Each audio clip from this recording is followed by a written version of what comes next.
Halo, halo, selamat sore teman-teman. Oke teman-teman, hari ini kita bertemu lagi di PSUWIS Learning Academy. Apa kabarnya? Semoga sehat selalu lah kita harapkannya ya di musim-musim seperti ini. Selamat datang kembali di training kita sore ini.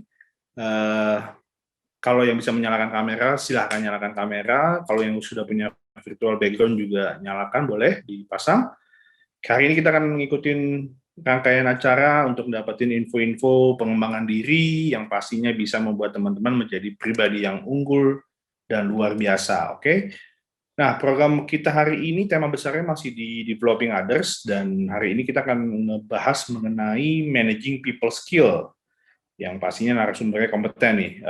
Sebelum lanjut, seperti biasa, mohon izin untuk menjelaskan mengenai PSUWIS Learning Academy karena saya lihat banyak wajah baru juga nih hari ini. Jadi PSUWIS Learning Academy merupakan inisiasi gerakan yang bertujuan untuk meningkatkan kualitas individu dalam segi pengembangan diri melalui berbagai kegiatan training dan berbiaya sesuai kemampuan para pesertanya. Dana yang terkumpul dari para peserta akan didonasikan kepada kegiatan-kegiatan yang terkait dengan pendidikan. Nah, PSWIS kali ini terselenggara dalam rangka anniversary Talent HRM di bulan Juli dengan tema Berbagi untuk Negeri. Dan acara ini tentunya juga disupport oleh Jamiko Consulting, Kutak-Katik, dan Bantu. Nah, kepada teman-teman yang kemarin sudah mendonasikan, kami banyak sekali mengucapkan terima kasih. Dan kalau teman-teman yang masih ingin berdonasi, pada chatbox teman-teman sudah ada link yang dapat teman klik, lalu langsung teman-teman bisa berdonasi di situ. Oke, sama buat satu reminder lagi yang teman-teman sudah join, di chatbox juga sudah ada link untuk registrasi, jadi harap teman-teman registrasi dulu untuk keperluan data, supaya nanti setelah akhir materi, teman-teman bisa mendapat sertifikat yang akan dikirim ke email teman-teman masing-masing. Nah, kali ini kita langsung masuk materi. Kita akan bahas mengenai managing people skill. Dan tentunya fasilitator kita masih dengan Bapak Arnold Pa. Beliau ini merupakan putra daerah Nusa Tenggara Timur yang sudah memiliki pengalaman lebih dari 20 tahun dalam dunia pelatihan dan pengembangan SDM. Pak Arnold ini memiliki pengalaman dalam dunia learning and development dan pengembangan bisnis di beberapa perusahaan asuransi, antara lain Zurich Topaz Life, AIA Finansial, dan Allianz Life. Dan saat ini beliau mendirikan Soft Skill Learning Center di Kupang. Mari kita sapa bersama-sama. Halo Pak Arnold. Halo Pak Romi, apa Kabar? kabar? Baik-baik Pak Arnold. Sehat selalu di Kupang ya? Sehat, amin Pak. Angin Sehat. sudah berkurang? Dari pagi ya, dari subuh sampai tadi sekitar jam 3, syukur dia berhenti. Hari ini lumayan kencang Pak. Mantap. Baik kalau gitu Pak Arnold, lanjut saja kita langsung masuk materi kita hari ini managing people skill ya. Monggo Pak Arnold. Baik, terima kasih Pak Romi. Pak Romi nggak capek-capek juga ya temenin kita semua. Ini dari tanggal 1 ya. Teman-teman yang menyalain kamera bisa kasih tepuk tangan buat Pak Romi. Ya, terima kasih Pak Romi sudah dampingi kita, dan selamat sore. Izinkan saya untuk menyapa dulu Mayang. Apa kabar Mayang? Benadia dari kemarin, Ibu Nitra, Dedi, Siti Berlian kemarin ikut ya, Nurbaiti, ada juga Nur Fadila, Tiara, Lisa, Shiva, Nanda, Jessica, dan teman-teman yang lain. Semoga teman-teman sehat-sehat sampai hari ini dan tidak bosan-bosan ya melihat wajah saya yang sedikit gelap, dan 11-12 ya sama Pak Romi ya. Pak 11-12 Romi, Pak, mantap. izinkan saya share screen ya Pak ya. Silakan Pak.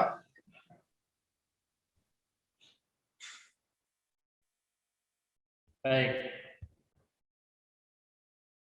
Apa bisa terlihat Pak? Sudah Pak, terlihat. Ya. Baik teman-teman semua, sekali lagi selamat sore, dan hari ini kita akan berbagi sedikit informasi atau framework berpikir atau referensi berpikir mengenai managing people skill. Nah, ini managing people skill ini judulnya agak luas ya teman-teman. Jadi kita bisa memahaminya kalau kita bicara managing people skill. Yang pertama, kita bicara mengenai managing skill atau skill management. Jadi bagaimana kita memanage skill diri kita. Yang kedua, managing people skill. Nah, people skill ini kalau dalam bahasa manajemennya biasa disebut juga dengan life skill atau soft skill atau interpersonal skill. Nah, ini yang dari hari pertama sampai dengan sesi komunikasi kita sudah bicara banyak ya, sudah diskusi banyak bagi teman-teman yang baru join hari ini. Mulai dari tanggal 1 itu kita sudah berbagi mengenai thinking, lalu tema besar yang kedua mengenai komunikasi dengan subtema-subtemanya, lalu kita masuk ke prakteknya yaitu developing others. Nah, hari ini topiknya mengenai managing people skill. Jadi salah satunya adalah bagaimana kita memanage interpersonal skill kita. Nah, ini kita sudah lakukan. Yang ketiga, bisa juga kita bicara skill untuk leader dalam hal memanage people-nya atau memanage skill dari orang-orang yang ada di timnya. Jadi kata managing people skill ini punya pengertian yang luas. Nah, saya ambil 3 saja. Yang pertama kita belum bahas, yang ketiga juga kita belum bahas, yang kedua kita sudah go through dari sesi pertama sampai dengan sesi komunikasi. Hari ini kita fokus kedua, ya. Saya ambil 2 saja, yaitu secara individu bagaimana kita memanage skill kita untuk mencapai tujuan yang kita mau atau apa yang kita inginkan baik secara pribadi maupun secara profesional. Yang kedua, bagaimana seorang leader, saya sebagai seorang leader memanage skill-skill yang ada di tim saya untuk mencapai tujuan organisasi. Nah, 2 hal ini yang akan saya sharing, dan ini topik ini isinya sebenarnya lebih banyak praktek ya teman-teman. Jadi saya berharap hari ini juga nggak terlalu banyak pesertanya, teman-teman semua. Mari kita lebih banyak diskusi ya. Diskusi. Jadi saya akan sediakan waktu banyak.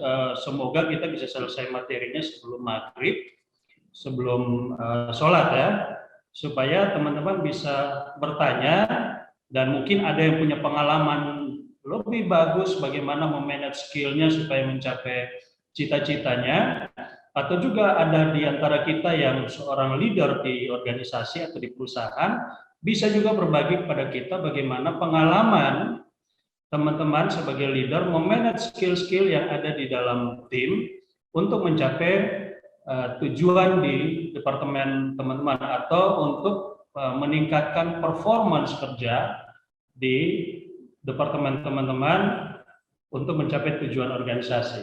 Nah, kita ambil 2. Kita mulai dari yang pertama dulu ya. Sebelum kita mulai, ini kira-kira objektif yang akan kita capai dalam 2 jam ke depan.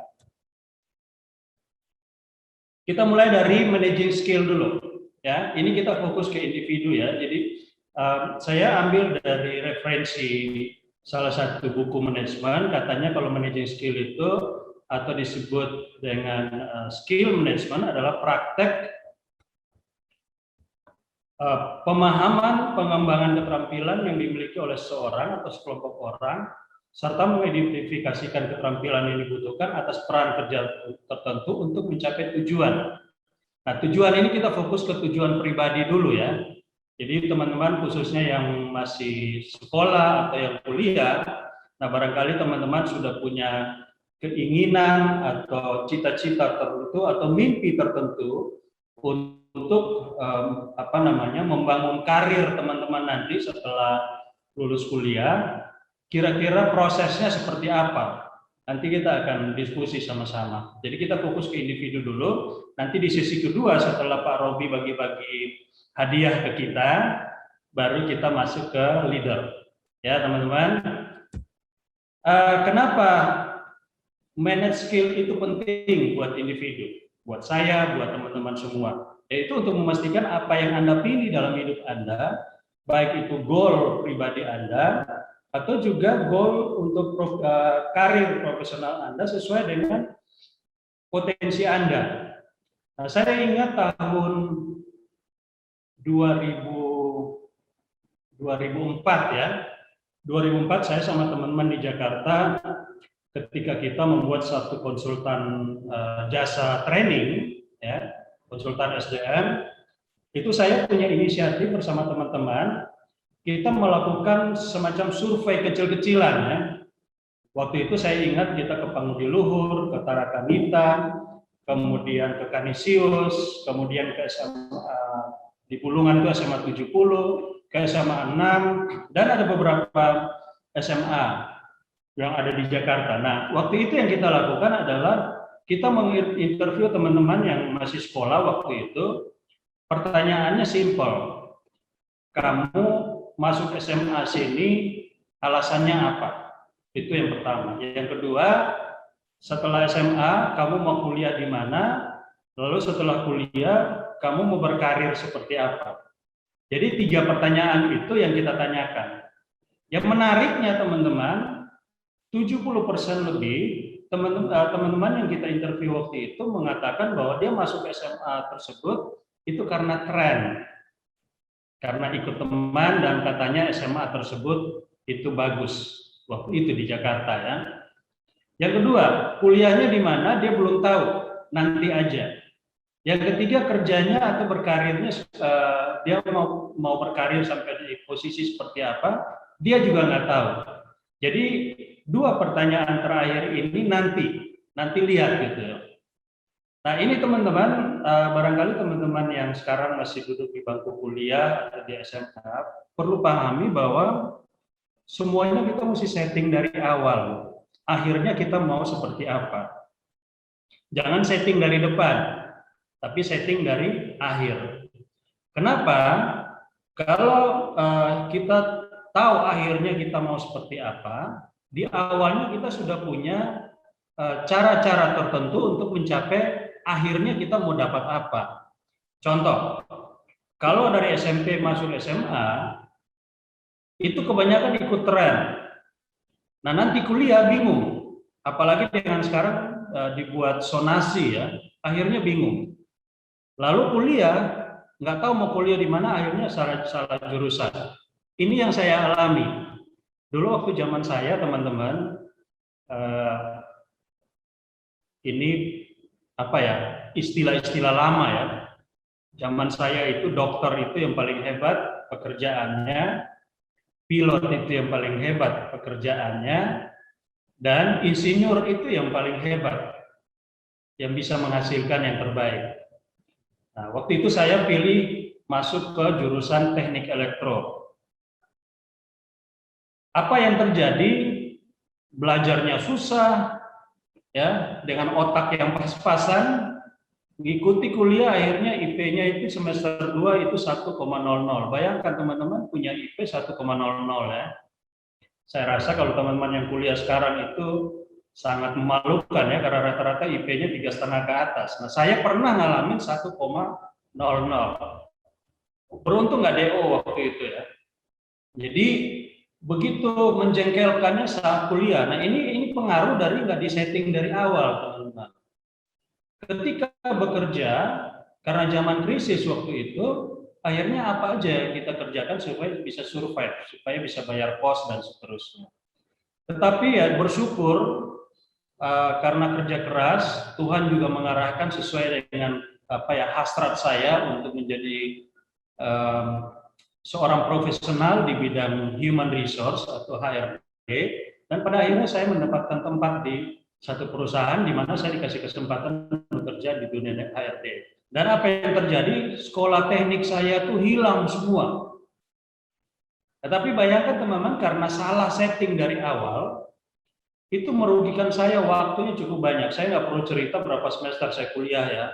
Tetapi saya adalah angkatan terakhir yang kalau nggak lulus, ya itu bisa menerima sanksi untuk di DO lah. Jadi istilahnya waktu itu angkatan cuci gudang, teman-teman. Nah, kita lanjutkan. kita sudah tahu pentingnya seperti apa. Kalau kita bicara apa yang kita inginkan nanti, sebenarnya kita bicara performance, teman-teman. Kita bisa mendapatkan apa yang kita inginkan kalau kita perform dengan baik. Kalau kita melakukan sesuatu dengan baik, supaya dapat hasil dengan baik, sesuai dengan apa yang kita inginkan. Nah, ini saya berbagi pengalaman ya, karena kalau teori terus juga kita bisa searching atau googling itu banyak sekali teori tentang bagaimana kita memanage skill ya. Dan saya juga yakin bahwa teman-teman sudah banyak mengikuti seminar-seminar di kampus atau di sekolah atau di kantor mengenai bagaimana kita men-setting diri kita men-setting impian kita untuk mendapatkan apa yang kita mau, apa yang kita inginkan lewat pengelolaan skill kita. Nah, performance teman-teman, kita bisa perform dengan baik kalau kita punya dua hal. Satu, willingness, yang kedua, capability. Secara sederhana saya bagi dua ini. Willingness adalah kemauan, hasrat, motivasi, emosi, keinginan dari dalam untuk mencapai apa yang saya mau. Karena kalau nggak ada ini, saya mau jadi orang pintar sepintar apapun, nggak akan bisa mendongkrak saya, mendorong saya untuk mencapai apa yang saya mau. Hanya saya sendiri. Ini adalah driver, teman-teman.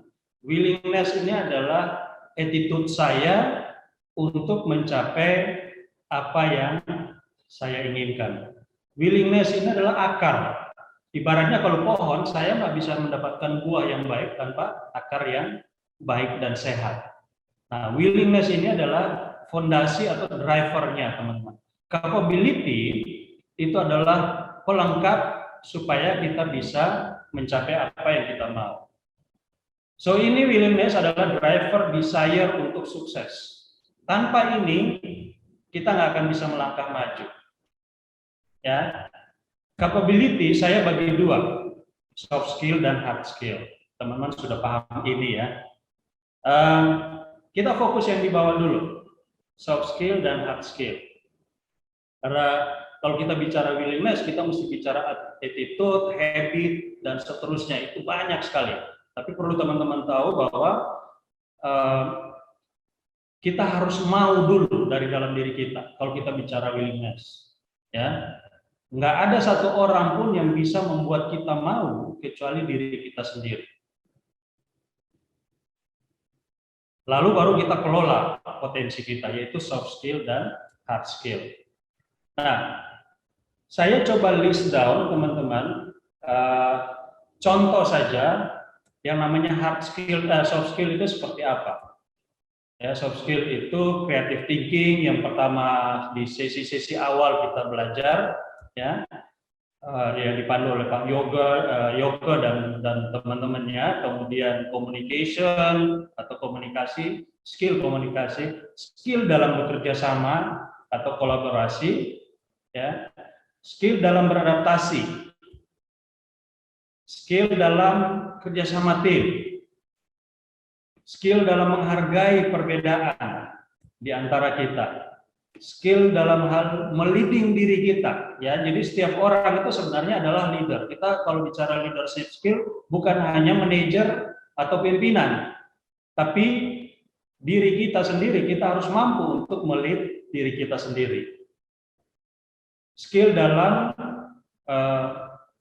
problem solving atau menyelesaikan persoalan-persoalan baik diri kita maupun antar sesama kita. Emotional intelligence, skill dalam inovasi, ya, dalam etika bekerja.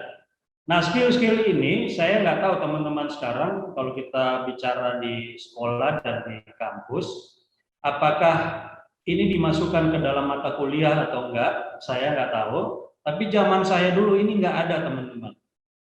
Dan ternyata soft skill ini sangat penting ketika kita bekerja atau kita membangun bisnis sendiri. Kita nggak belajar di kampus, tetapi di perusahaan akan mengeluarkan biaya banyak supaya kita bisa mendapatkan atau mendevelop atau membangun skill-skill ini. Nah, teman-teman, ini penting. Saya waktu bekerja di perbankan, ya, sekitar tahun 90-an waktu itu, ada teman saya anaknya pintar sekali, sangat-sangat pintar dari sisi technical skill. Tetapi soft skill-nya sangat rendah. Dia tidak bisa bekerja sama, pola pikirnya tendensinya selalu negatif, kemudian selalu egonya tinggi, ya, merendahkan teman-teman dan seterusnya. Apa yang terjadi? Yang naik level jadi supervisor, manager, itu teman-teman yang rata-rata secara hard skill-nya biasa-biasa saja, tapi soft skill-nya sangat baik. Nah, ini penting buat teman-teman yang masih sekolah dan masih kuliah untuk pahami ini, bahwa soft skill ini sangat-sangat penting ketika Anda memasuki dunia profesional, baik itu dunia karir maupun Anda bekerja sendiri, misalnya menjadi seorang entrepreneur. Yang berikut, ini hard skill ya. Contoh saja digital dan di bidang digital dan teknologi, finance, accounting, marketing, analytical skill, dan seterusnya, product development, skill di bidang sales, visual komunikasi, graphic design, ya, project management, mobile aplikasi, atau skill dalam memasak atau menjadi seorang barista. Ini hard skill. Nah, dua ini harus seimbang. Satu harus dikomunikasikan dengan yang lain. Karena kalau kita kalau saya bagi adalah menjadi orang pintar dan menjadi orang baik ya, teman-teman. Kita baik aja tapi nggak pintar, sama aja. Kita pintar tapi kurang bisa bekerja sama, tidak bisa menerima perbedaan, cemburu satu sama yang lain, ego, iri, dan seterusnya, itu juga kita tidak akan berhasil, teman-teman. Nah, dua ini harus sejalan kalau teman-teman ingin menjadi seorang profesional, baik itu di perusahaan, di kantor, maupun secara mandiri ya, teman-teman. Saya coba kasih referensi buat teman-teman. 2021 ini skill-skill apa yang sangat dibutuhkan di perusahaan. Ini saya ambil dari satu konsultan namanya Michael Page ya. Teman-teman yang di Jakarta mungkin tahu, ini salah satu konsultan SDM, perusahaan rekrutmen yang cukup besar. Dia dalam benchmark salary tahun 2002, dia memprediksi skill-skill yang akan sangat dibutuhkan di tahun 2021. Yang pertama soft skill. Kalau untuk level yang senior ke atas, itu skill yang dibutuhkan di tahun 2021 adalah change management, konflik management, dan komunikasi. Teman-teman, komunikasi ini sampai kapanpun ini adalah skill yang secara day to day, secara dari tahun ke tahun itu selalu dibutuhkan. Karena ya kita tidak bekerja sendiri, kita bekerja dengan orang lain, untuk itu kita harus berkomunikasi dengan baik. Kalau di level yang baru, fresh graduate dan seterusnya, ya sama aja, komunikasi itu yang paling penting. Ya, bagaimana kita membangun relationship dengan orang lain atau interaction skill, dan juga bagaimana bisa kita memanage konflik. Nah, ini menurut Michael Page, tahun 2021 ini skill-skill ini yang dibutuhkan di perusahaan. Ada juga yang hard skill ya, teman-teman. Misalnya di industri finansial, itu skill-skill yang dibutuhkan yaitu untuk teknologi finansial, untuk investasi, ya, life insurance, atau juga di perusahaan consumer dan retail. Itu mereka butuh orang-orang bisa di bidang advertising ya, atau event organizer, kemudian manajemen dan digital khusus e-commerce. Ini contoh-contoh yang dibutuhkan supaya bisa jadi gambaran buat teman-teman. Di industri digital dan teknologi ada skill yang sangat dibutuhkan tahun ini adalah data analitik, ya, artificial intelligence, digitalisasi, dan seterusnya. Ada juga di industri tambang ya, energi dan sumber daya alam atau natural resources. Itu skill-skill yang dibutuhkan seperti ini ya, road to market strategy, ya, renewable energy spesialisasi, dan juga di bidang sales. Nah, ini contoh saja supaya kita bisa coba memfit atau mengadjust apa yang kita miliki saat ini dan apa yang kita inginkan supaya kita bisa pelajari dari sekarang, teman-teman. Karena kalau kita tidak paham dunia bisnis ini butuh apa sih sekarang, nah ini nanti kita bisa salah arah, atau mungkin bukan salah arah tapi jalannya sedikit lebih panjang, teman-teman. Dan biasa ujung-ujungnya uang yang kita keluarkan jauh lebih banyak, termasuk waktu, energi, dan seterusnya. Nah, teman-teman bisa rajin-rajin cari di dunia maya, kira-kira tren skill apa yang dibutuhkan tahun-tahun ke depan, supaya teman-teman bisa pelajari dari sekarang. Nah, apa yang teman-teman ikuti mulai dari hari pertama sampai hari ini, ya ini skill-skill yang memang cukup dibutuhkan saat ini ya, teman-teman. Mari kita lihat, kita lanjutkan ya. Untuk individu, kita harus bisa mengalign atau menghubungkan antara keinginan kita, desire kita, hasrat kita untuk menjadi orang sukses seperti apa, dengan yang pertama, ya, goal kita. Yang kedua, secara pribadi, yang kedua secara profesional. Nah, teman-teman, ini harus ditetapkan dulu. Pada akhirnya, contoh misalnya kalau life goal itu mungkin sekian tahun ke depan, 10 tahun ke depan bagi teman-teman masih kuliah atau masih SMA, atau 5 tahun, 6 tahun ke depan, saya kepengen jadi seperti Ibu Esther di Talent HRM, kepengen berbagi ke orang-orang. Nah, dengan berbagi, hidup saya akan lebih berharga, lebih nyaman, dan seterusnya. Atau saya kepengen membuat rumah buat orang tua saya. Atau professional goal, 10 tahun ke depan atau 7 tahun ke depan saya ingin menjadi seorang manajer di perusahaan A. Ini contoh saja buat kita, dan kita harus buat dari sekarang. Kita nggak bisa tunggu. Nah, kalau tiba saat, tiba akal, teman-teman, ini yang kaya. Dan kebanyakan dari kita memang seperti itu. Tiba saatnya baru akalnya jalan. Tapi belum tentu akal yang kita punya itu sejalan dengan saat waktu itu. Yang dibutuhkan apa, akal kita larinya ke lain, ya teman-teman. Dan itu stres. Nah, apa yang kita butuhkan untuk bisa memanage skill kita supaya mencapai apa yang kita mau. Saya kasih contoh saja, misalnya Hugo atau Deden kepengen satu saat menjadi seorang direktur atau direktur di suatu perusahaan atau menjadi seorang entrepreneur. Ya. Ini contoh saja.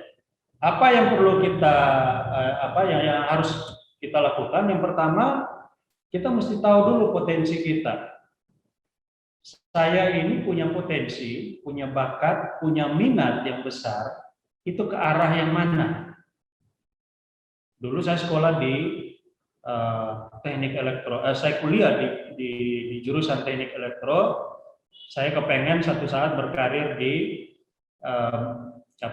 industri elektronika yang saat itu lagi tren ya, Motorola, ya, Sharp, dan seterusnya. Tapi keinginan itu sebenarnya keinginan karena mengikuti tren, bukan sesuai dengan potensi diri saya, bukan sesuai dengan bakat diri saya.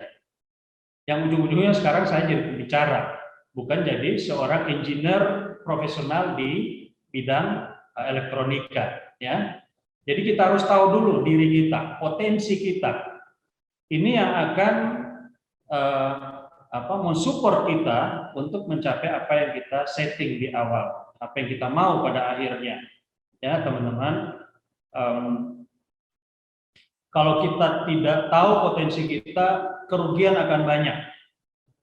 Teman-teman bisa ngerasain, waktu akan tersita banyak dan seterusnya. Banyak teman-teman saya yang akhirnya keluar dari kampus karena yang mengikuti orang tuanya mau kuliah di jurusan A, supaya ujung-ujungnya misalnya jadi ASN. Di daerah itu biasanya begitu. Yang tren dari dulu sampai sekarang nggak ada perubahan sama sekali, yaitu jadi ASN, hidupnya nyaman dan seterusnya.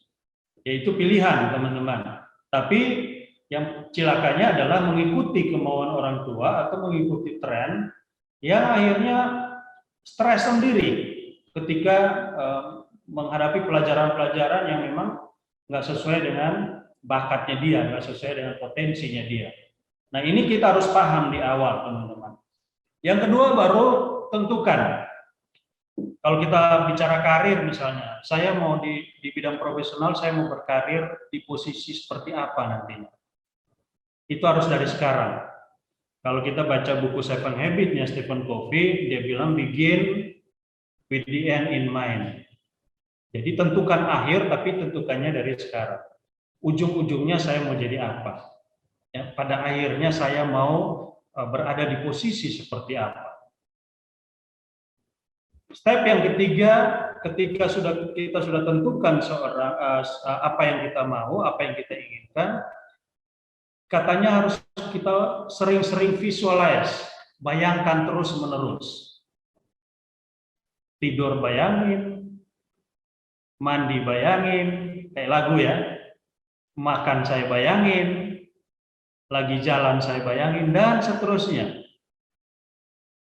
Nah, ini kenapa alasan dibalik kita harus visualize, supaya ada energi yang muncul, teman-teman.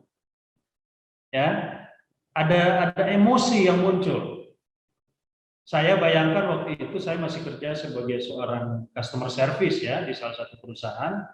Tapi keinginan saya kepengen punya tim, saya kepengen punya ruangan sendiri, saya kepengen menjadi seorang direktur, dan saya kepengen kemana-mana saya bisa nyetir mobil. Dan waktu itu saya terus bayangkan, walaupun naik bis berdesak-desakan di Jakarta, tapi saya terus membayangin begitu enaknya ketika saya duduk di belakang setir, begitu enaknya nanti saya kalau duduk punya meja sendiri, ya, punya ruangan sendiri dan seterusnya.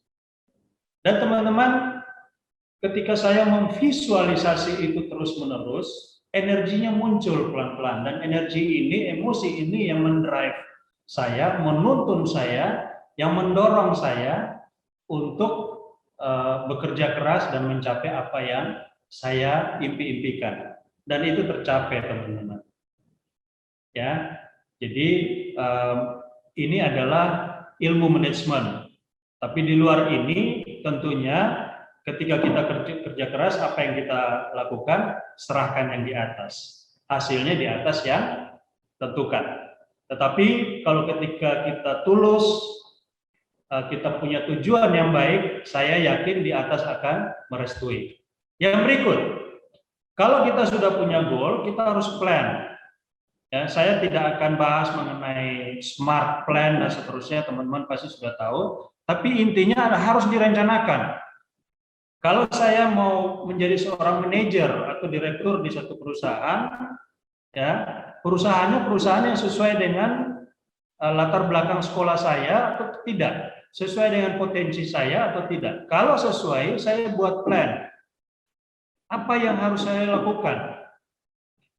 Bulan ini, minggu ini, hari ini, ya, tahun ini, tahun depan, apa yang harus saya lakukan? Step demi step untuk pada akhirnya saya mencapai posisi. Ketika saya sudah bekerja nanti, apa yang saya lakukan? Dulu saya punya trik begini, teman-teman.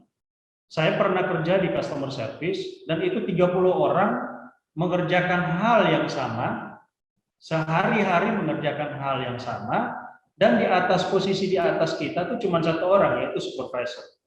Teman-teman bayangkan kalau supervisornya nggak mati misalnya, atau nggak pindah bagian, atau nggak naik posisi, berarti kita 30 orang ini tetap begitu aja. Lain hal kalau kita pindah perusahaan atau pindah ke departemen lain. Saya mencari pekerjaan yang orangnya sedikit, tapi naik karirnya cepat.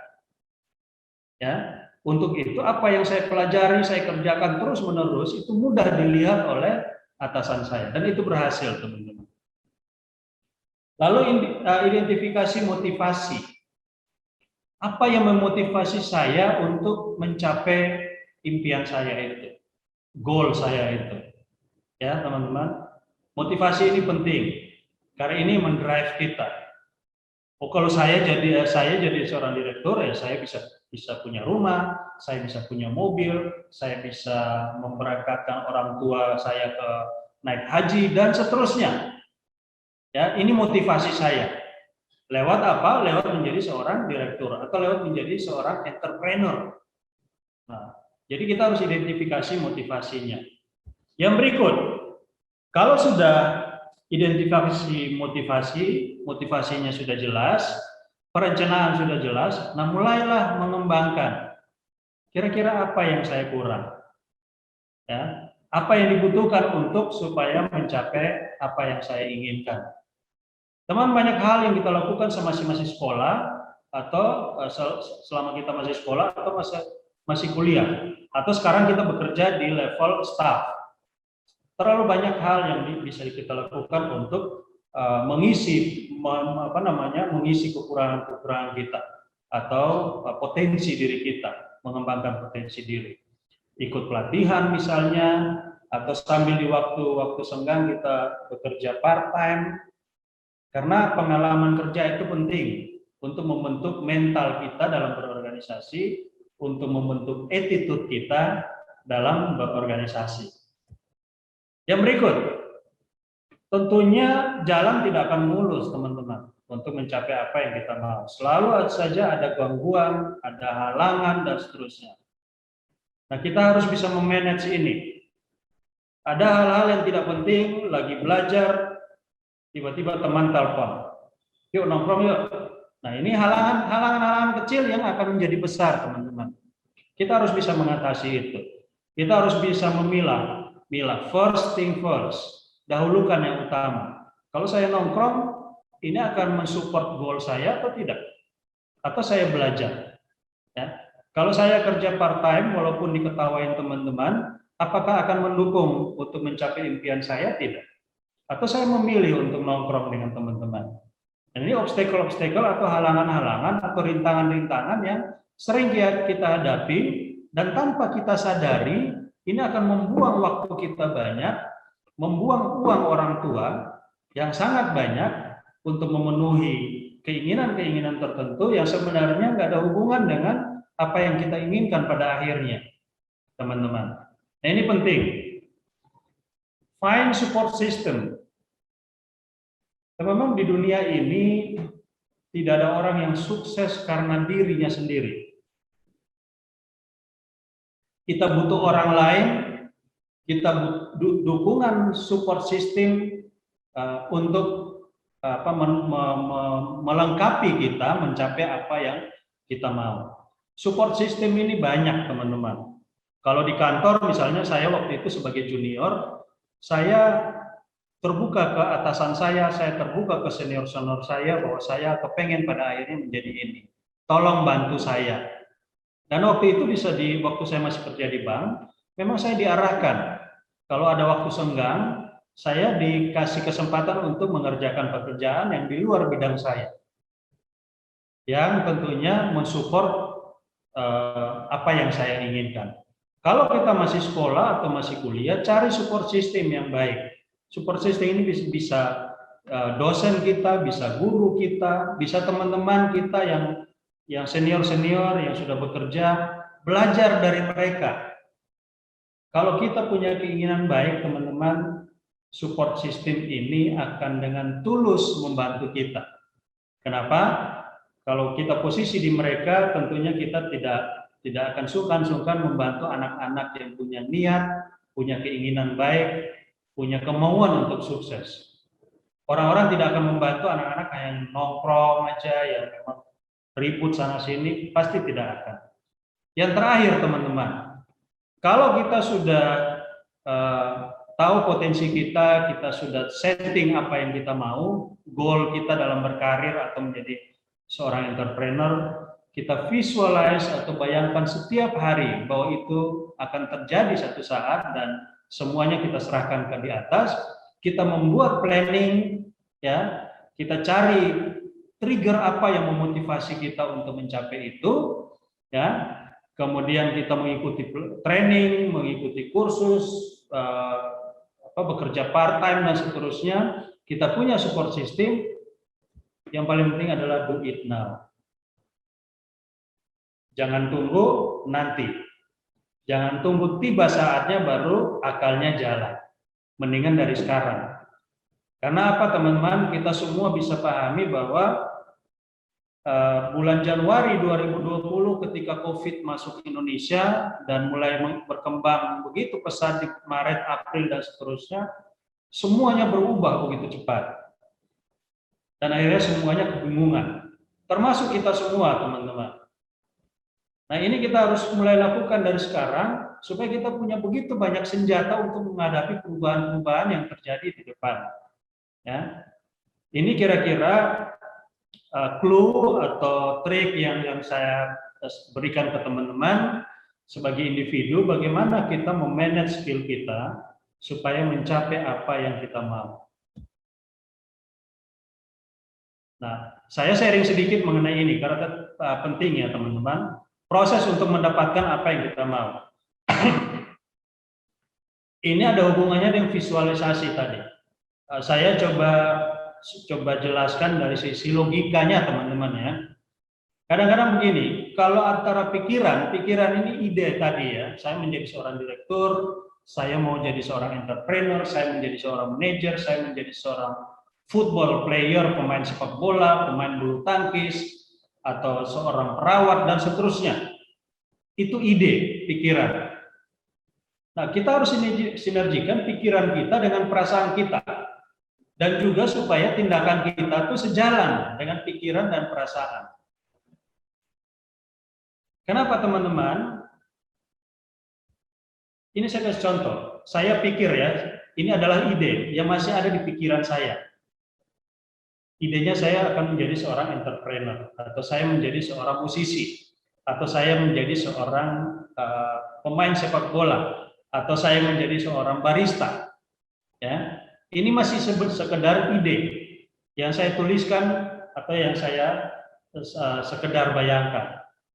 Nah, harus cari motivasi supaya men-trigger feeling, ya. Jadi ketika saya visualize terus-menerus, saya bayangkan terus-menerus, itu lama-lama akan muncul di perasaan. Nah, perasaan ini adalah triggernya. Ini yang membuat saya willing untuk melakukan. Ini adalah emosi, hasratnya mulai muncul dari sini, teman-teman. Lalu baru saya lakukan untuk mendapatkan hasil yang saya inginkan. Jadi ini harus diharmonisasikan ya, teman-teman. Kalau tidak harmoni, teman-teman, seringkali terjadi begini. Antara tahu dan ingin itu biasanya bertabrakan. Ya. Contoh gampangnya begini. Di saat Covid ini kesehatan kan sangat penting ya, teman-teman. Kesehatan ini sangat penting. Saya tahu bahwa supaya saya sehat, saya harus berolahraga salah satunya. Dan saya mulai bikin planning, besok pagi saya bangun jam 6 pagi, saya olahraga. Ya. Ini ide. Ini masih ada di pikiran sadar saya. Tapi perasaan saya beda ketika jam 5:30 pagi waker berbunyi. Ya. Sekali lagi, saya tahu kalau mau sehat, saya harus berolahraga supaya imun tubuh saya bagus dan saya bisa berperang melawan COVID. Saya tahu. Ya, idenya adalah besok pagi jam 6 saya olahraga. Tidur 5:30 saya pasang waker, wakernya bunyi. Yang ada di perasaan saya, aduh kayaknya enak lagi nih kalau tidur lagi. Kira-kira apa yang akan saya lakukan? Jogging atau tidur? Ada yang mau sharing? Silakan ketik. Jogging atau tidur? Hugo mungkin mau jawab? Atau Deden? Atau siapa? Jogging. Ya. Alfu bilang jogging. Hugo bilang tidur. Gilang bilang tidur. 5:30 waker berbunyi, di perasaan saya ini, aduh kayaknya balik badan di sebelahnya agak dingin gitu loh, enak, tidur lagi. Nanda bilang kalau dari pengalaman pribadi ujung-ujungnya tidur lagi. Sama Nanda, saya pun begitu. Kenapa? Karena ide itu masih ada di pikiran sadar kita. Saya hanya sekedar ide dan tahu. Belum ada emosi untuk mendrive saya untuk bangun dari tempat tidur dan pergi olahraga. Nah, jadi antara pikiran dan perasaan itu harus sinergi, harus harmoni dulu supaya kita bisa lakukan untuk mendapatkan apa yang kita mau. Itu fungsinya visualize, teman-teman. Dibayangkan terus, lama-lama akan kita lakukan. Tidak hanya di kepala, tapi masuk ke hati. Contoh, misalnya Gilang ya, Gilang ini kan ikut terus ini. Saya kasih contoh Gilang. Gilang lagi naksir cewek, naksir masih di kepala nih. Tapi setiap saat makan Gilang bayangkan ceweknya, ya tidur dibayangin, ya mandi dibayangin, kemana-mana dibayangin. Akhirnya masuk ke rasa. Ketika masuk ke rasa, apa yang Gilang lakukan?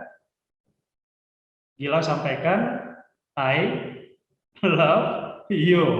Kalau masih di kepala nggak mungkin, ya. Gilang nggak mungkin bilang, ya, darling, I love you with all my heart. Saya cinta kamu dengan segala macam kepala, ada yang di kepala saya. Tapi apa yang Gilang katakan? Darling, I love you with all my heart. So teman-teman, tadi mulai dari temukan potensi teman-teman, caranya gimana? Bisa teman-teman ikut tes potensi atau bisa teman-teman melihat sendiri. Saya ini bakat alaminya kemana, saya punya kemampuan-kemampuan apa yang memang saya paling suka untuk saya gunakan untuk mencapai impian saya. Lalu tentukan apa yang Anda mau, visualize terus-menerus, ya, bikin plan, ya, apa yang akan saya lakukan untuk mencapai apa yang saya inginkan. Kemudian cari apa yang men-trigger teman-teman, emosi atau motivasi apa yang men-trigger teman-teman supaya mendorong teman-teman mencapai apa yang teman-teman mau. Karena itu penting.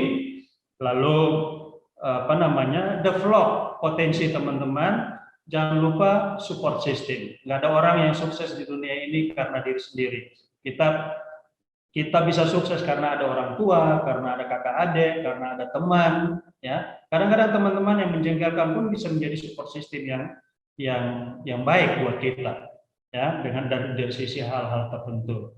Bos kita, rekan kerja kita, ya, guru, dosen dan seterusnya. Itu adalah support system kita yang satu saat kita akan berterima kasih pada mereka bahwa karena mereka kita jadi sukses. Ya, mereka akan menyediakan resource, ya, segala macam hal yang kita butuhkan untuk mencapai apa yang kita inginkan. Dan yang paling penting teman-teman, do it now. Tunggu sampai besok. Ya, besok udah telat. Ini buat individu. Saya kembalikan ke Pak Romi. Nanti kalau ada pertanyaan silakan. Untuk bagi-bagi kita hadiah, kasih energi dulu buat kita Pak Romi. Dan nanti kita akan kembali lagi. Silakan Pak Romi.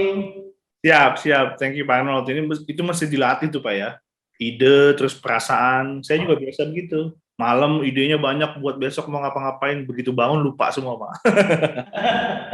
Hilang.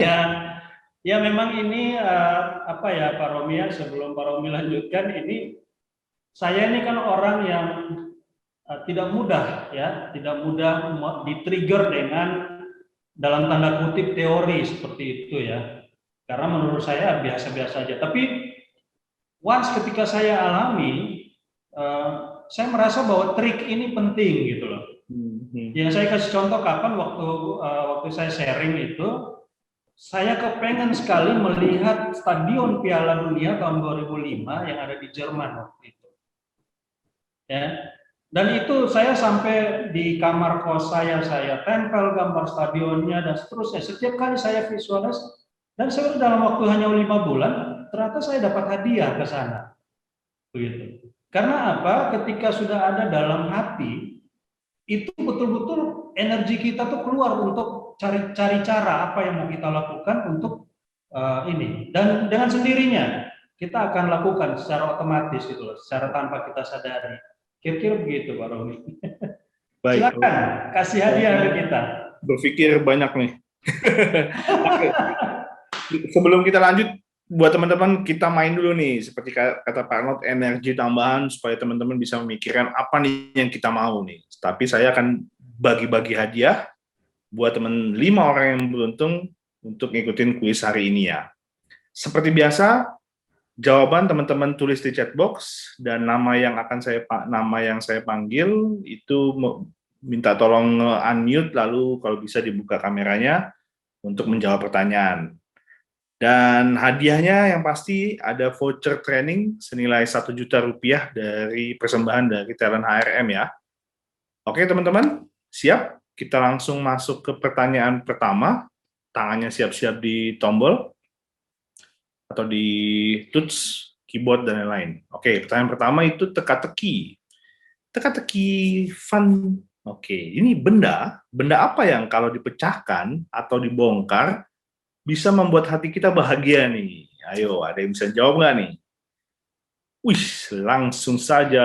Oke, ini dia nih. Yesika Ekayuni.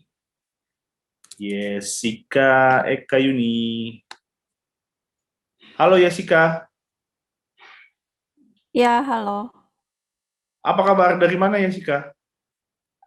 Baik, Jakarta. Saya dari Jakarta. Oke, Jakarta. Yesika, jawabannya. Silakan.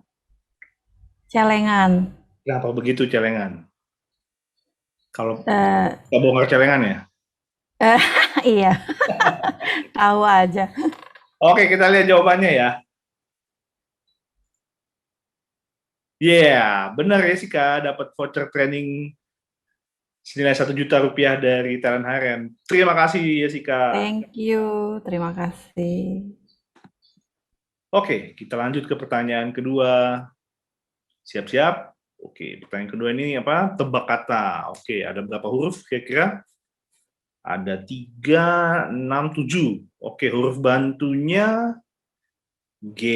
Oke, siap-siap. Pertanyaannya, negara yang beribu kota London. Ada yang bisa jawab? Oke, langsung Hugo Faustin. Ini nih peserta setia nih. Hugo. Halo Pak Romi. Halo Mas Hugo, gimana kabarnya? Di Pontianak ya Hugo ya? Iya betul. Wih, ini dia, ingat gak Hugo? Jawabannya Hugo? Inggris Pak. Inggris, oke, kita lihat jawabannya. Yeay, selamat ya Hugo ya. Oke, terima kasih Pak Romi. Sama-sama Hugo. Kita lanjut ke pertanyaan ketiga. Pertanyaan ketiga ini kira-kira apa nih? Oke, kita akan diajak jalan-jalan nih. Jalan-jalan kemana? Merupakan salah satu destinasi tujuan wisata di ujung timur Indonesia dan merupakan danau terbesar di Kepulauan Papua. Apakah nama tempat ini atau apakah nama danau ini di Papua? Ada yang bisa jawab? Belum benar. Danau yang terletak di Papua, danau terbesar di Papua. Belum ada yang pernah ke Papua? Belum ada yang bisa jawab? Oke nih, Nitra Praptiwahyuni. Ya Pak. Halo Nitra. Halo. Apa kabar? Oh ini pemenang juga nih kayak kemarin ya. Iya. Udah berapa voucher nih dimenangkan? Baru 2, kedua kali. Ini kalau ini benar 2 nih ya? Iya. Oke, siap. Jawabannya Nitra. Danau Sentani. Kita lihat jawabannya. Yeay. Nitra dapat voucher training 1 juta lagi. Iya, terima kasih Pak Romi. Terima kasih. Oke. Tadi Nitra, Hugo sudah. Kita lanjut ke pertanyaan keempat. Pertanyaan keempat adalah, tebak kata lagi nih. Ada berapa huruf?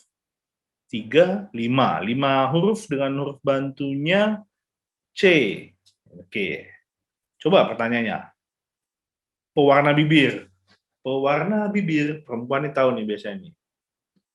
Ada yang bisa jawab? Pewarna bibir. Oke nih. Ini Novita nih. Pemain lama juga nih. Halo Novita.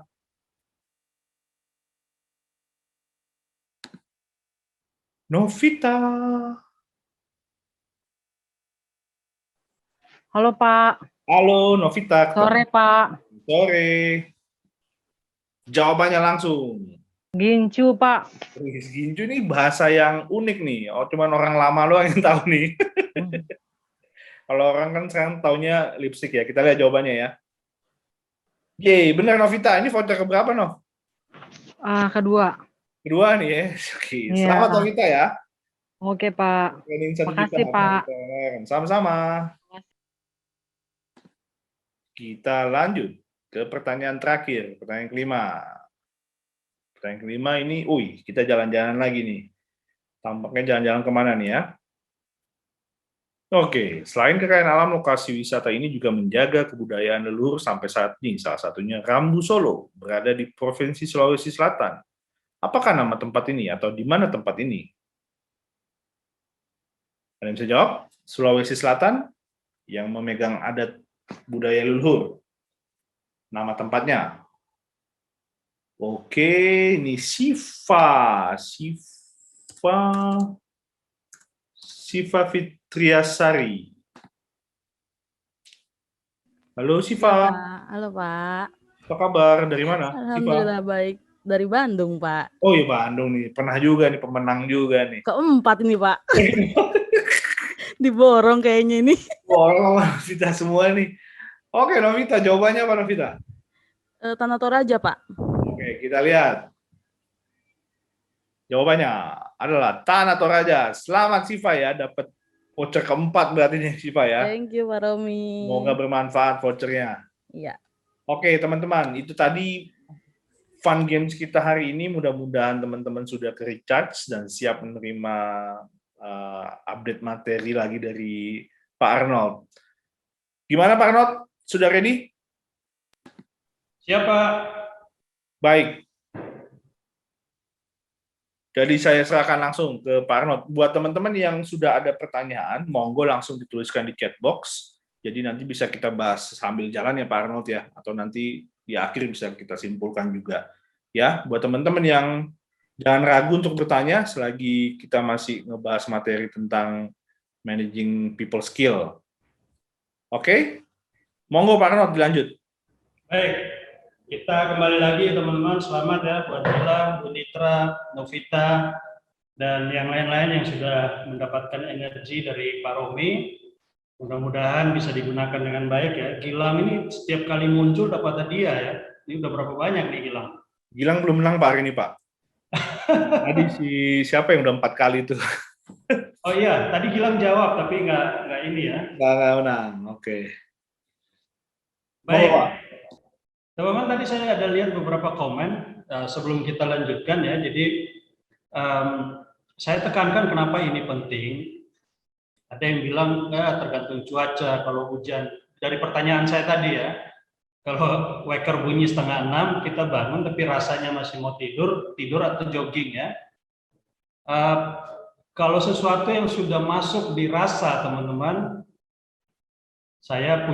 misalnya saya punya pacar di ujung dunia sana, dia minta saya datang, pasti saya datang gitu. Tengah malam kalau ditelepon pacar biasanya datang, itu karena udah ada rasa. Nah ini penting teman-teman. Kalau udah masuk di rasa itu akan mendrive betul-betul kita untuk ada obstacle, ada halangan di depan kita, biasanya kita tabrak. Ya teman-teman, jadi ini motornya. Nah, mari kita lanjutkan. Sekarang kita fokus ke leader ya. Kalau saya seorang leader, bagaimana saya memanage skill di tim saya, skill-skill yang ada di tim saya. Ini juga saya ambil dari beberapa framework berpikir ya.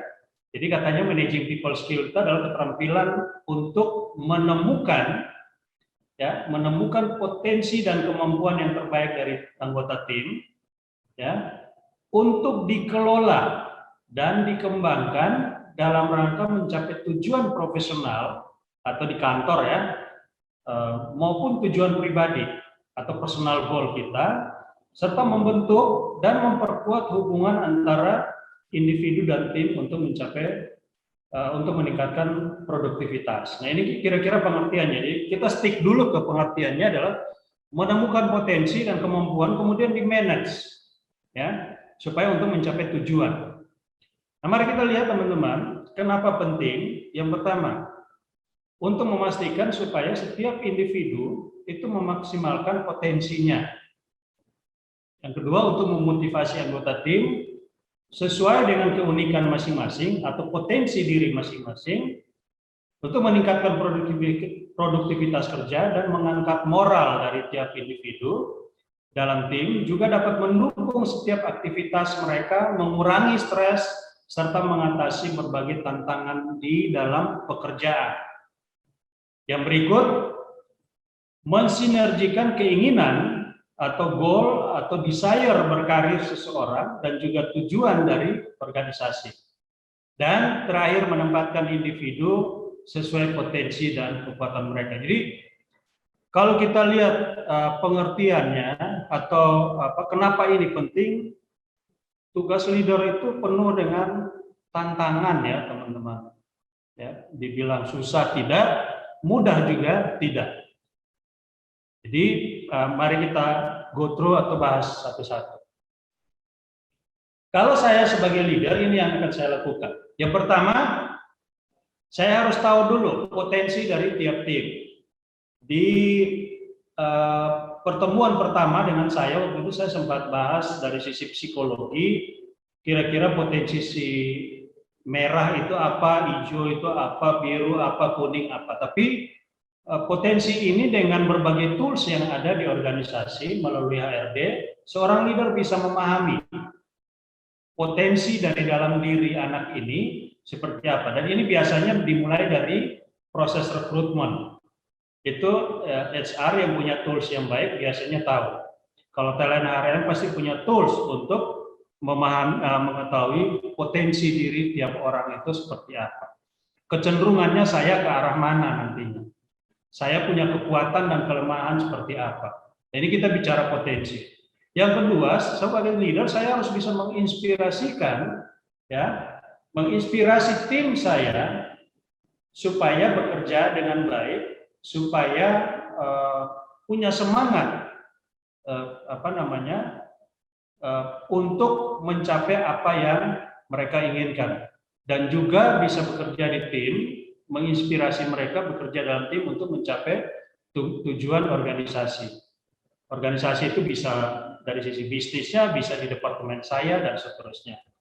Yang ketiga, saya harus bisa mendevelop tim saya, mengembangkan potensi tim saya. Nah, ini poin ketiga ini yang nanti akan kita bahas terus ya. Caranya seperti apa? Yang keempat, saya harus bisa meng-coach mereka, saya harus bisa mentoring mereka dan memberikan feedback secara reguler supaya potensi-potensi yang ada itu bisa muncul terus-menerus, dikembangkan, dan supaya bisa maksimal dalam organisasi. Yang berikut adalah empowering mereka. Nah, empowering ini ada hubungan dengan trust ya, karena kalau saya mengempower orang, saya percaya dia bisa melakukan sendiri. Nah, ini penting ketika kita masuk dalam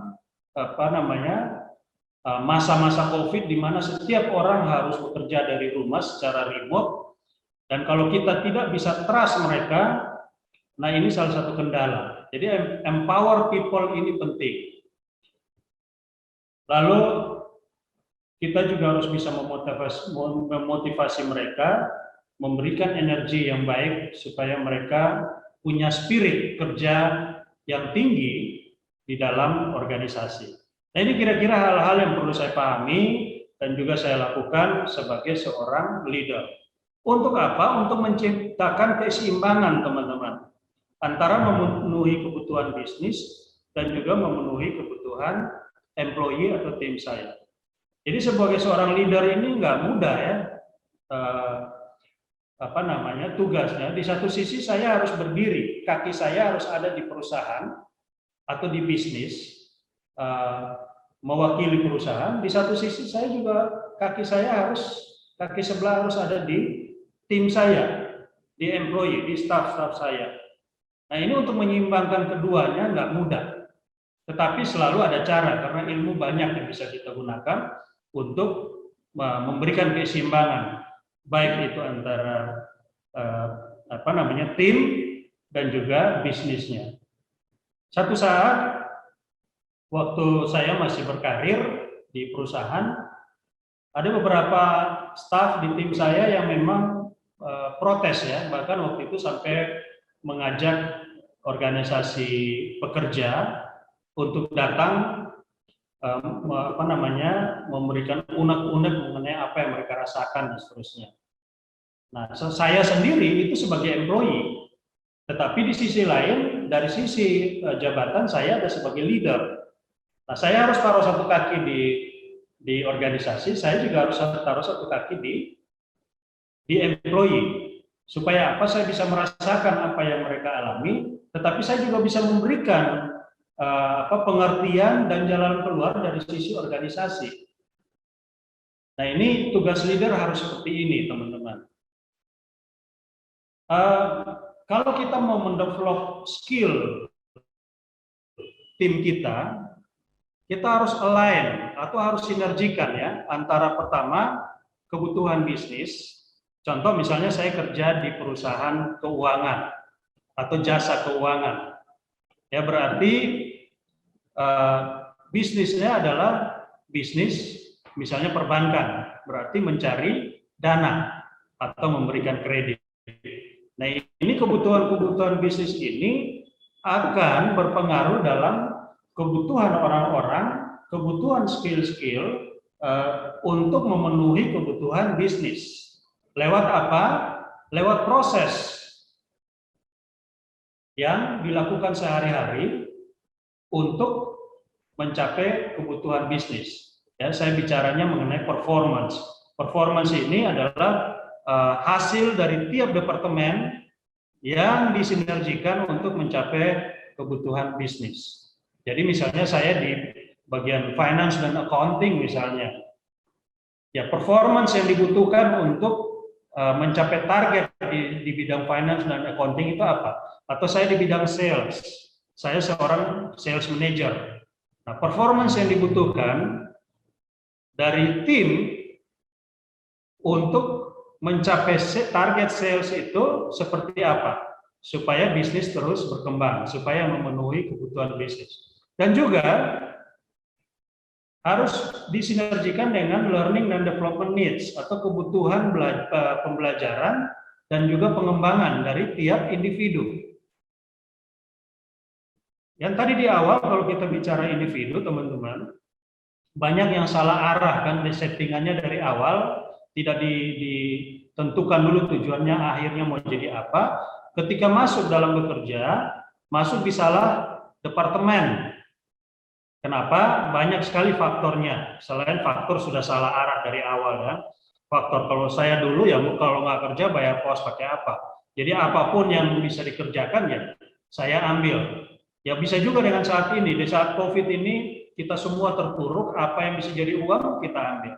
Tetapi drivernya itu pasti nggak akan kuat. Ini hanya sekedar kita bisa survive, teman-teman. Nah sebagai seorang leader, saya harus bisa melihat potensi dan mensinergikan kebutuhan belajar dan kebutuhan pengembangan dirinya mereka. Supaya sesuai, ini kayak nyusun puzzle ya teman-teman. Yang ketiga, aspirasi mereka mau berkarir seperti apa. Nah ini kita harus sinergikan sebagai seorang leader. Prosesnya seperti ini. Pertama, saya sebagai seorang leader harus identifikasi dulu. Apa yang diidentifikasi? Yang tadi. Ya, kebutuhan karir, ya, kebutuhan development, kebutuhan belajar, kemudian kebutuhan departemen saya dalam hal performance atau proses kerja dan juga kebutuhan bisnis. Nah, kalau kita fokus kepada individu, dua yang terakhir ini, learning and development needs dan juga individual career needs. Lalu baru saya mulai develop. Dan ketika develop, saya manage. Nah, ini prosesnya teman-teman. Sekarang saya ganti gambarnya, bukan Pep, tapi yang satu ini ya. Ini adalah idola saya, jadi mohon maaf nih.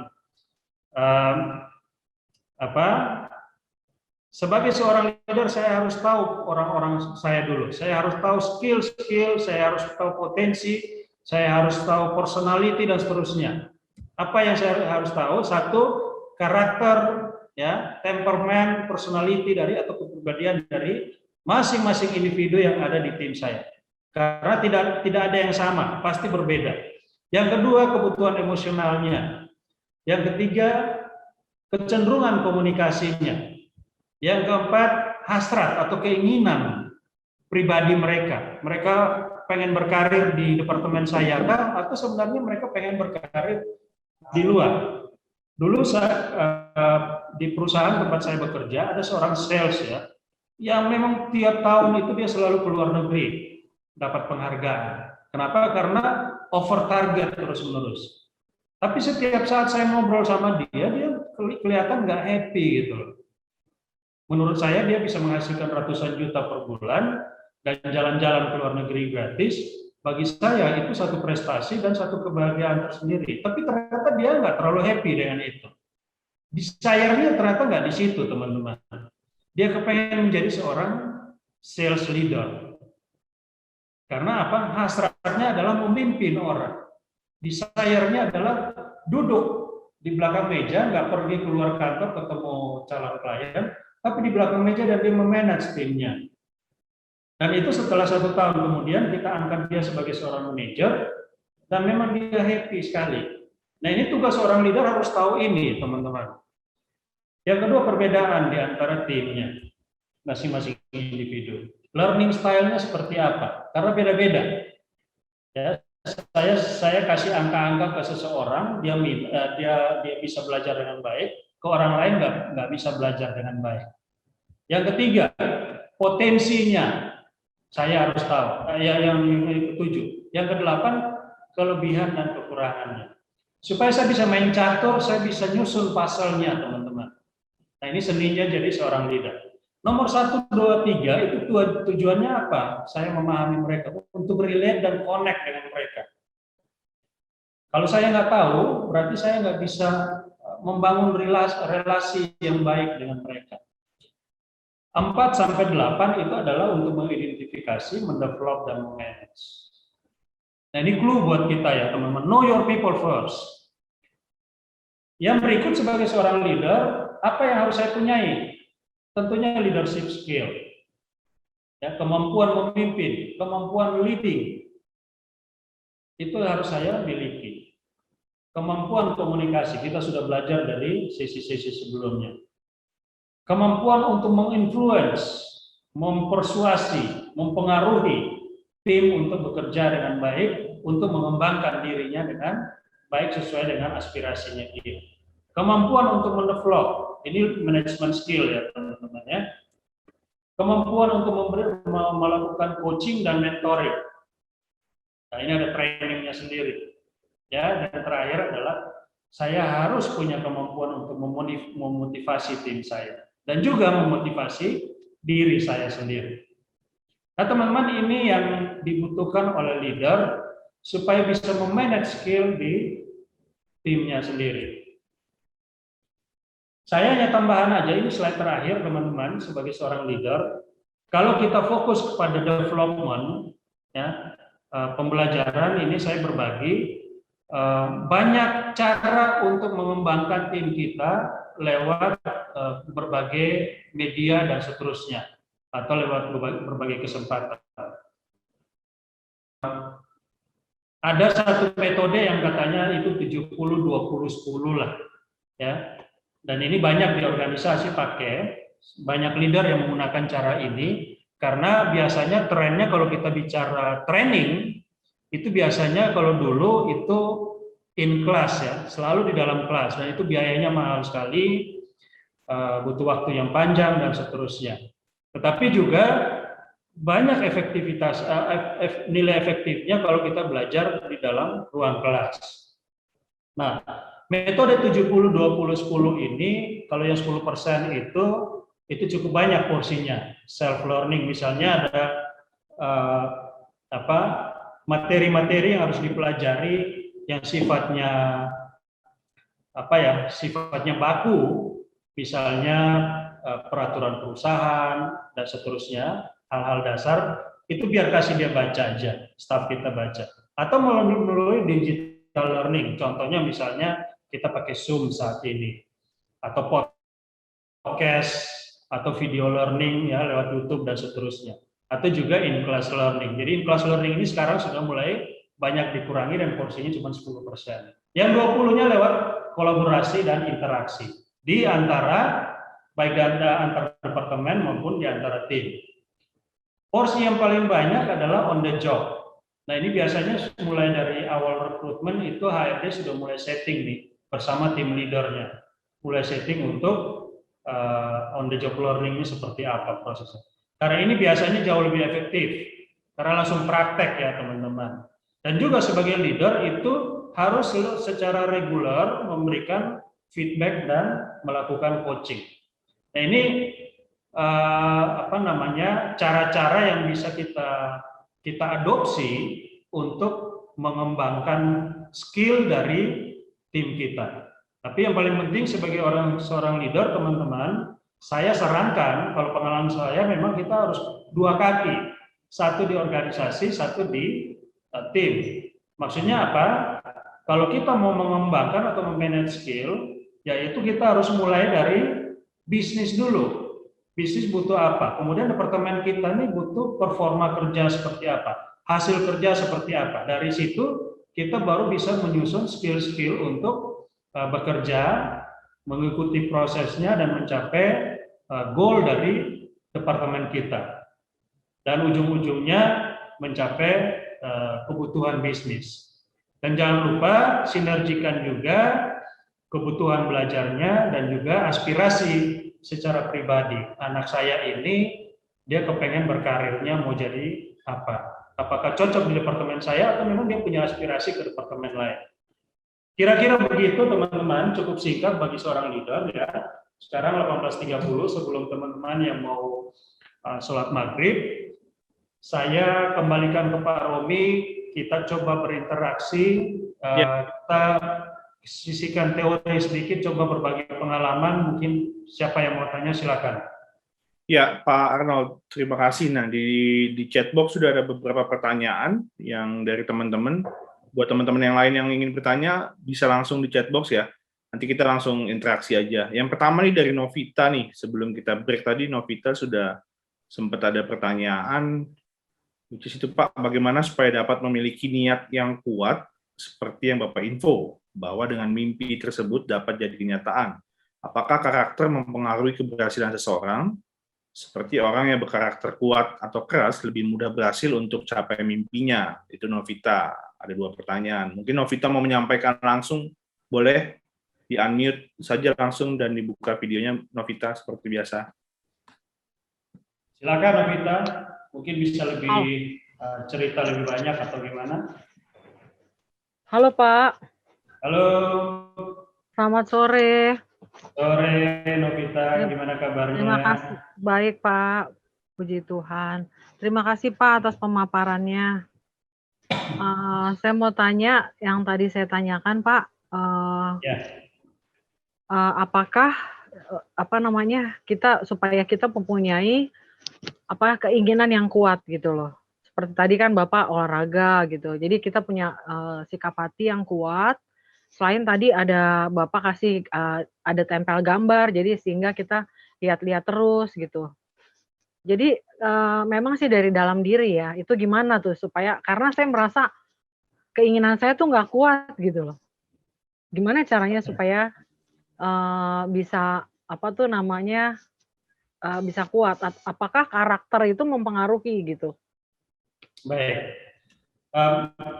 Novita dan teman-teman, kita bicara karakter dulu ya. Jadi kalau karakter ini sebenarnya satu, bawaan lahir kita seperti apa, ya kita seperti itu. Ada hubungannya dengan motivasi, iya. Tetapi semua orang pasti punya motivasi. Hanya motivasi ini setiap orang, kalau kita bicara dasarnya karakter, itu triggernya beda-beda. Ada yang termotivasi kalau misalnya kehidupan di sekitar dia itu memang penuh dengan kesenangan. Ya, dia akan betul-betul termotivasi untuk melakukan.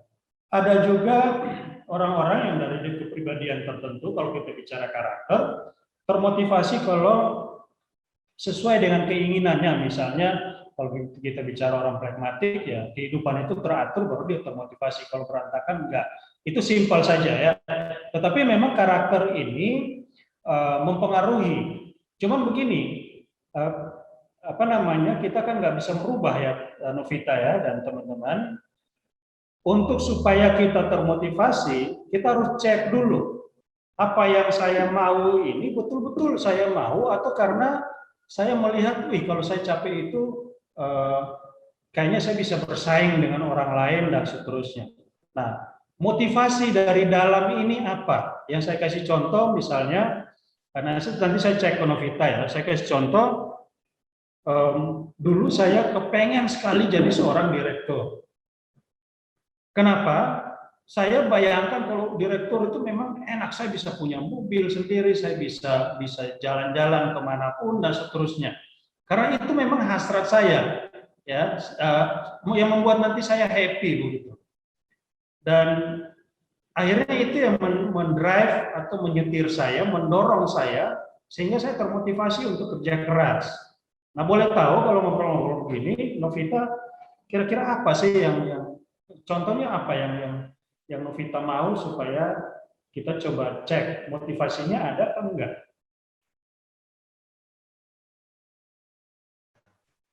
Motivasi ada tapi nggak terlalu kuat gitu, Pak.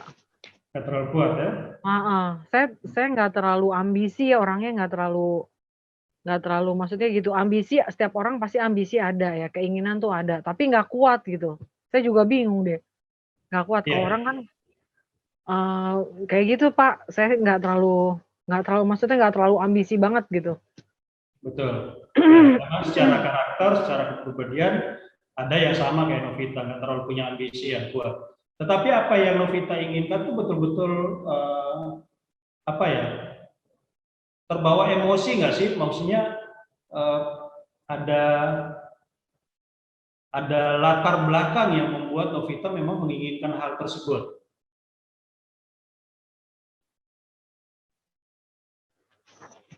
Ada nggak? Latar belakang ya? Nah, kenapa mau hal itu? Kayaknya sih paling kalau saya tuh mungkin gini ya, kalau saya tuh melakukan sesuatu tuh harus tahu dulu dasarnya apa gitu, kenapa harus lakukan ini. Jadi kalau saya punya kesadaran, oh ternyata ini harus dilakukan yang terbaik, baru seperti itu Pak. Paling cuma yang terbaik aja sih, melakukan segala sesuatu tuh yang terbaik gitu loh.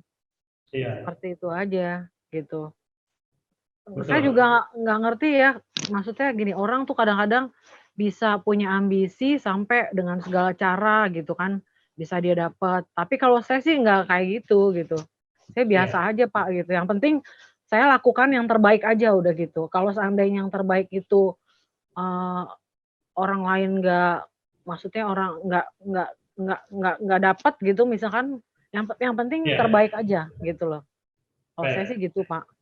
Saya sedikit membedakan ya. Jadi ambisi itu tidak persis sama dengan motivasi ya, Novita ya. Jadi yang tadi saya bilang motivasi dari dalam itu memang harus positif. Kalau ambisi itu nanti yang tadi Novita bilang, mereka bisa melakukan segala cara. Nah, itu bukan karakter yang baik ya Novita ya, bukan attitude ya, bukan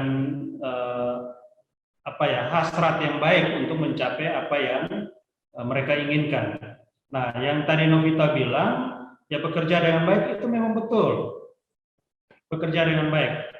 Tapi yang jadi pertanyaan bahwa apa yang Novita inginkan itu betul-betul punya latar belakang yang kuat enggak untuk mencapai apa yang diinginkan.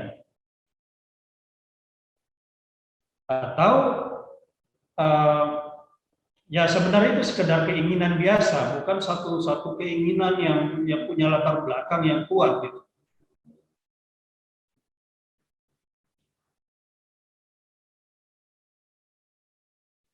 Bisa berbagi?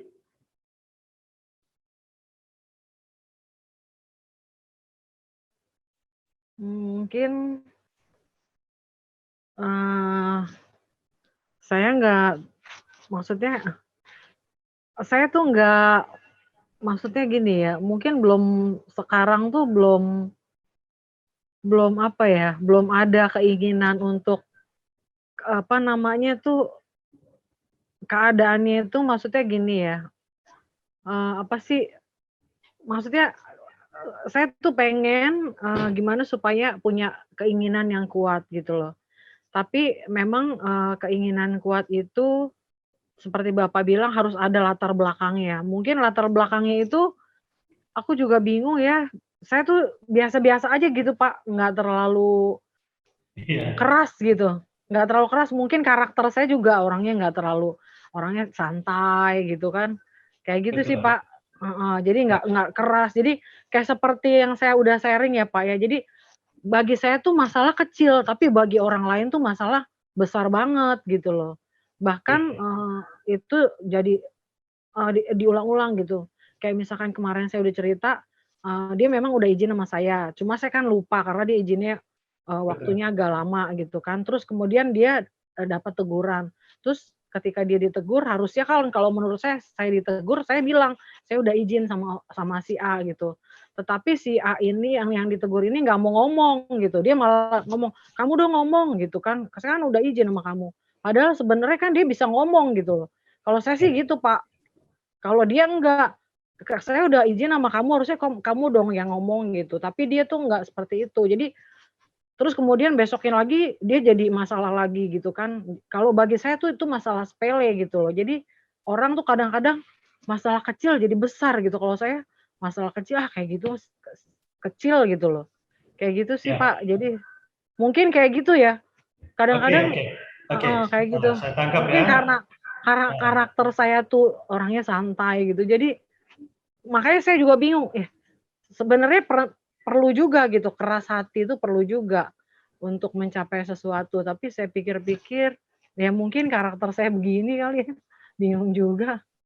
Oke, baik. Jadi yang tadi Novita cerita itu, ya memang dari sisi karakter atau temperamen, saya pun begitu. Kalau kita memang tipe orang yang punya punya karakter selalu menjaga hubungan baik dengan orang lain, konflik itu kita selalu hindari, Novita. Ya, hindari ini dalam arti begini, ya sudahlah, saya juga nggak mau mikirin itu. Tetapi kalau hal itu terjadi terus-menerus, kita harus paham bahwa di organisasi ini memang kehidupan hubungan antara tim itu harus selalu baik supaya performa tim itu bisa terjaga begitu.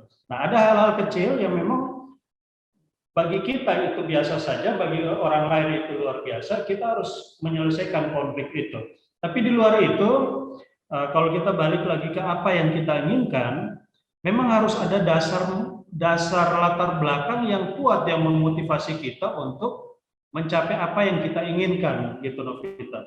Kalau tidak punya dasar yang kuat, biasanya prosesnya itu akan lambat dan lama-lama kita akan bisa melupakan itu atau bisa membiarkan itu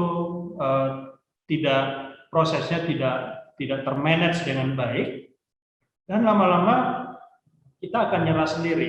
Yang saya maksud tadi, kalau kita punya motivasi yang kuat, ada latar belakang tertentu yang mendorong kita, saya harus mencapai ini, saya harus mencapai A, saya harus mencapai B. Nah itu kita betul-betul akan terdorong untuk mencari jalan keluar, mencari cara yang terbaik. Contoh misalnya mencari support system yang tadi saya bilang, kemudian mencari cara-cara yang lain untuk mengisi potensi kita untuk mendapatkan apa yang kita mau. Jadi kita fokus ke situ ya. Nah, memang saya barangkali Novita tidak berkenan untuk berbagi ya. Kira-kira apa sih yang Novita mau supaya kita bisa cek memang ada latar belakang yang kuat yang membuat Novita menginginkan itu apa enggak. Tapi kalau hanya bicara case hubungan antara teman, memang itu karakter mempengaruhi Novita. Tapi kalau kita bicara mimpi, saya dari sisi karakter mirip-mirip ya sama Novita. Nggak terlalu suka cari masalah dan hal-hal yang kecil saya nggak terlalu suka besar-besarkan, dan kalau itu biarkan saja. Tetapi kalau untuk keinginan pribadi, contoh misalnya karir atau ada hal tertentu, misalnya saya di bisnis misalnya, saya cari trigger. Memang saya mau dapat ini untuk apa, gitu. Nah, itu yang mendrive saya. Yang tadi saya kasih contoh di awal tadi, saya kepengen jadi direktur misalnya, supaya salah satunya saya bisa memberangkatkan haji buat orang tua saya. Misalnya seperti itu ya, atau saya bisa membawa orang tua saya itu jalan-jalan ke tanah suci misalnya, ya. Itu latar belakang yang kuat yang selalu setiap hari itu mengingatkan saya bahwa ayo kerja keras, ayo cari jalan yang terbaik untuk mencapai itu. Nah, itu yang maksud saya Novita tadi. Di luar persoalan-persoalan harian ya, yang itu yang tadi Novita ceritakan. Kira-kira begitu Novita ya. Oke Pak, terima kasih. Sama-sama. Oke, semoga terjawab ya Novita ya. Iya Pak, makasih Pak. Itu juga sekaligus menjawab Novita pertanyaan Novita yang kedua ya, Nov? Iya Pak. Baik, kalau gitu. Iya Pak. Jadi kita langsung ke pertanyaan dari Siva Fitriasari. Siva nih, kayaknya Bandung nih Siva nih ya. Siva mau langsung berinteraksi? Boleh, Pak. Oke, Siva, silakan. Bapak izin bertanya, kalau misalnya interview itu kan selain sama HRD kan sama bagian kita juga ya yang akan ditujunya. Nah, biasanya di saat sekarang kan udah banyak trik-trik tuh untuk goal interview gitu kan. Nah, gimana caranya kita bisa tahu aslinya itu seperti apa sih gitu, biar kita nggak kekecoh gitu loh Pak saat interview itu. Ini talent HRM jagonya ini sebenarnya, Bu Esther dan tim ya. Jadi begini, ada dua hal ya, satu yang soft skill, satu yang teknikal. Kalau yang hard skill kan gampang ya. Saya kepengen butuh tenaga administrasi ya saya tinggal tes aja. Kira-kira pekerjaan teknisnya dia bisa apa enggak. Itu gampang terlihat misalnya. Tapi kalau kita ngomong pada saat interview, ini saya sharing pribadi ya, Siva ya. Jadi kalau untuk hal-hal yang dari dalam diri, misalnya bersifat karakter dan seterusnya, itu tentunya kan ada alat tesnya, entah psikotes, entah psikometrik, atau apapun namanya. Kalau dulu saya biasa pernah juga memakai tools namanya personality preference atau PAPI, atau apalah namanya. Itu bisa kerjasama dengan HR untuk pakai alat itu. Tetapi di luar itu, saya sebagai leader, saya sangat percaya dengan intuisi gitu, Vita. Contoh anak ini nih, apa yang dia jawab memang benar nggak sih? Nah itu biasa kita, saya sebelum interview saya sudah tulis nih pertanyaan-pertanyaan apa yang akan saya tanyakan, yang biasanya ujung-ujungnya saya cross check dari apa yang dia omong pertama itu memang inline enggak dengan apa yang misalnya barusan dia omong atau apa yang saya pikirkan terhadap dirinya dia gitu. Nah, itu biasa saya trigger dengan pertanyaan-pertanyaan. Yang saya cerita barangkali Siva nggak ikut ya beberapa waktu kemarin ini. Saya pernah menginterview satu anak yang semua pertanyaan dia bisa jawab dengan baik. Dan kelihatannya biasa-biasa saja. Terakhir saya tanya dia, kamu sebelum pada saat melamar pekerjaan ini apa yang kamu lakukan? Ya ikut kursus, ikut les dan seterusnya. Saya kejar lagi, pernah nggak ikut les bagaimana cara menghadapi interview? Iya Pak, saya pernah. Nah itu banyak sekarang ya, ada training, ada pelatihan bagaimana menghadapi interview. Tetapi yang namanya gut feeling itu atau intuisi itu nggak bisa dibohongi sih, Novita. Kalau kita tanya, biasanya dari ekspresi wajahnya, apa yang dia ngomong itu kalau nggak align dengan ekspresinya, itu bisa ketahuan. Itu dia buat-buat apa enggak. Jadi memang ini bukan proses sekali dua kali, memang butuh latihan ya, Siva ya, untuk memahami itu. Tapi sebagai leader, saran saya memang kita harus latih intuisi saya. Saya rekrut orang yang tepat enggak? Karena kalau kita bicara antara perilaku dengan atau soft skill dengan hard skill ini gampang dites. Soft skill ini kita punya tools yang banyak. Tetapi juga kadang-kadang karena sekarang ini banyak hal yang mempermudah orang bisa mempelajari itu, ya bisa jadi tidak 100% bisa kita dapatkan. Dan salah satu yang membantu juga tidak 100%, tapi intuisi kita. Sebagai seorang leader, feeling saya anak ini cocok nggak di tim saya. Karena kalau udah masuk kan akan jadi problem kalau nggak cocok ya, Siva ya. Betul, Pak. Kalau saya sih begitu ya, memang ini butuh latihan ya, Siva ya. Nggak ada satu, kalau secara lisan, saya tidak punya trik yang memang 100% gitu, tapi saya selalu percaya intuisi saya. Dan itu memang kita harus latih dengan banyak bertanya. Semakin banyak bertanya, itu semakin bisa kita punya feeling kuat, ini anak ini memang betul yang saya butuhkan, orang tipe seperti ini apa enggak. Saya sekitar 2 tahun lalu ya, saya belajar bagaimana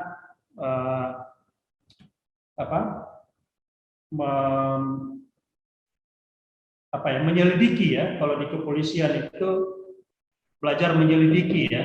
Jadi saya belajar dari teman polisi bagaimana menyelidiki seseorang, orang ini bohong apa enggak gitu. Nah itu ternyata memang kita dikasih clue yang banyak, tapi juga nggak mudah saat kita praktek.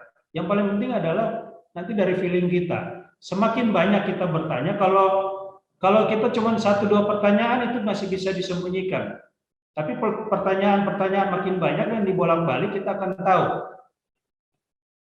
dia buat-buat apa enggak gitu. Ya Siva ya. Iya. Jadi kalau misalnya sebelum pandemi nih Pak, saya emang insting saya pakai gitu kan. Cuman saya sempat kecolongan ini saat interview via Zoom. Ini yang bener-bener kemarin saya sempat kecolongan gitu. Nggak tahu emang karena entah apa ya, beda gitu ya Pak ya, feel-nya gitu kan, kita ketemu langsung sama via Zoom gitu. Nah itu apakah emang ada pengaruh juga atau gimana Pak kalau misalnya kita tatap muka langsung sama via online kayak gitu untuk interviewnya? Terkait insting ya Pak ya? Iya, pasti iya ya. Orang di Zoom aja muka bisa dibedakin kok, Siva. Jadi pasti iya, pengaruhnya itu cukup banyak ya. Kalau saya, salah satu triknya adalah memberikan tidak hanya sekedar interview, tapi memberikan satu semacam creative thinking project ke dia untuk dia mengerjakan gitu. Tapi itu selalu harus kombinasikan antara hard skill dan soft skill. Contoh, misalnya saya mau rekrut tenaga administrasi ya, saya kasih nih kirim ke dia, email ke dia pekerjaan yang akan dia lakukan nantinya, misalnya dalam bentuk Excel atau apalah. Dari situ, tapi saya kasih waktu. Saya kasih waktu sekian menit harus selesai ya, dan kamu kirim ke saya. Kalau orangnya yang punya karakter suka menunda-nunda itu akan kelihatan, Siva. Seperti itu. Jadi kita kombinasikan antara soft skill dan hard skill untuk dia lakukan. Tapi memang kalau untuk hanya membaca ekspresi wajah dan seterusnya, memang susah, tantangannya besar ya. Saya nggak bilang susah, tapi tantangannya besar ketika kita melakukan interview lewat Zoom. Lain kalau misalnya Bu Esther ya dari Talent HRM atau mungkin Bu Stevi kemarin yang pandai sekali membaca gerak tubuh, ya, ekspresi wajah, barangkali bisa sedikit mendapat insight yang banyak ketika interview lewat Zoom. Tapi kalau saya tidak banyak punya kemampuan itu. Kalau Siva bilang berhadapan langsung, memang itu jauh lebih energi kan nyambung ya waktu berhadapan langsung ya. Tapi kalau lewat Zoom tantangannya cukup besar. Tapi bukan berarti nggak bisa, pasti bisa. Saya nggak bisa kasih jawaban 100% Siva, triknya seperti apa, tapi mungkin Siva bisa cari sumber-sumber yang kompeten untuk ini, karena saya sendiri tidak punya pengalaman yang banyak kalau melalui Zoom, tapi pernah melakukan itu. Trik saya adalah saya kasih tugas ke dia dengan tenggang waktu yang cukup singkat. Saya bisa lihat anak ini punya motivasinya kuat apa enggak, time managementnya bagus apa enggak, ketepatan bekerja, kerapian bekerja, itu kita bisa lihat gitu. Kira-kira begitu ya Siva ya. Oke, siap Bapak. Makasih Pak. Sama-sama. Oke, dari teman-teman yang lain masih ada pertanyaan lagi kah? Oke, tampaknya tidak ada Pak Arnold, dan di Jakarta sudah memasuki jam maghrib. Mungkin ada, sebelum kita tutup, mungkin kesimpulan sedikit dari Pak Arnold mengenai managing people skill materi kita hari ini. Baik, teman-teman semua, Pak Romi, sekali lagi kalau bicara topik ya, managing people skill ini memang pengertiannya cukup luas, tapi hari ini kita fokus ke dua hal. Yang pertama, fokus bagaimana kita kembangkan potensi diri kita, skill kita untuk mencapai apa yang kita mau, yaitu memang betul-betul ini konsep yang setiap saat, dan saya yakin teman-teman sudah ikuti pelatihan yang cukup banyak, yang mulai dari akhir dulu. Akhirnya kita mau seperti apa, kemudian kita visualize dan kita bikin planning, kita cari support system ya, kita cari trigger latar belakang yang memotivasi, sumber motivasinya apa, kemudian halangan-halangan kecil yang memang tidak mensupport tujuan akhirnya kita, itu kita eliminir. Jadi kalau bahasa Seven Habits dibilang first thing first, selalu pikirkan apa yang saya lakukan ini bermanfaat untuk mensupport atau tidak, dan yang paling penting jangan menunda-nunda.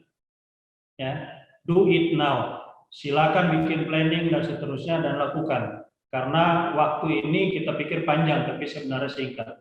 Bagi seorang leader, memang yang pertama adalah tahu potensi anak buah kita atau staff kita. Ketika kita tahu, sudah identifikasi, baru kita coba develop mereka. Sesuai dengan apa? Sesuai dengan kebutuhan bisnis, sesuai dengan kebutuhan departemen, dan juga sesuai dengan aspirasi mereka. Ya, minat belajar mereka, learning style mereka, supaya bisa disinergikan antara keinginan pribadi dan juga keinginan perusahaan. Melalui apa? Melalui banyak cara. Bisa lewat belajar sendiri, bisa melalui platform-platform digital, bisa melalui tandem, ya, on the job learning, dan jangan lupa sebagai seorang leader tugasnya adalah observasi setiap saat, lakukan feedback, berikan feedback yang positif, lakukan coaching setiap saat, dan motivasi mereka supaya spiritnya terjaga agar mereka bisa berkembang, bisa bekerja keras, mencapai tujuan organisasi dan memenuhi kebutuhan bisnis, dan juga di sisi lain mencapai desire atau keinginan pribadi mereka dalam membangun karir mereka. Kira-kira begitu Pak Romi. Oke, baik. Terima kasih banyak Pak Arnold untuk kesimpulan kita hari ini mengenai managing people skill. Ya, dengan kesimpulan tadi teman-teman berakhir juga materi kita hari ini, dan besok kita masih di tema terakhir mengenai developing others, yaitu influencing others. Ini menarik juga ya Pak Arnold ya. Betul. Oke, kami harap teman-teman besok juga hadir, jadi kita bisa ada kontinuitas dalam materinya dan tidak terpotong-potong. Kita tunggu kehadirannya besok, dan hari ini terima kasih atas partisipasinya beserta atensinya dari teman-teman semua. Tak lelah kami mengucapkan atau mengingatkan untuk tetap menjalankan protokol kesehatan, jangan lengah, tetap jaga jarak, hindari kerumunan, cuci tangan selalu, dan pastinya harus selalu tetap lebih kreatif dan produksi. Saya beserta Pak Arnold dan teman-teman yang bertugas hari ini pamit undur diri. Terima kasih sekali lagi untuk atensinya dan sampai jumpa besok sore lagi. Terima kasih Pak Arnold, terima kasih Terima teman-teman. kasih teman-teman.